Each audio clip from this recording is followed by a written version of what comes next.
ఐశ్వర్యములకు నిన్ననుసరింపగలేదు, ద్రవ్యమిమ్మని వెంట తగులలేదు, కనకమిమ్మని చాలా కష్టపెట్టగలేదు, పల్లకిమ్మని నోట పలుకలేదు, సొమ్ములిమ్మని నిన్ను నమ్మి కొల్వగలేదు, భూములిమ్మని పేరు పొగడలేదు, బలములిమ్మని నిన్ను బ్రతిమాలగాలేదు, పశుల నిమ్మని పట్టలేదు.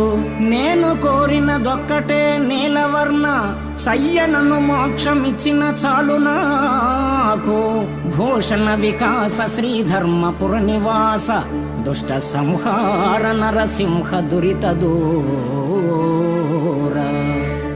పరంధామ ఐశ్వర్యం కోసమో, సువర్ణమయ సంపద కోసమో, పల్లకీలో ఊరేగే స్థితి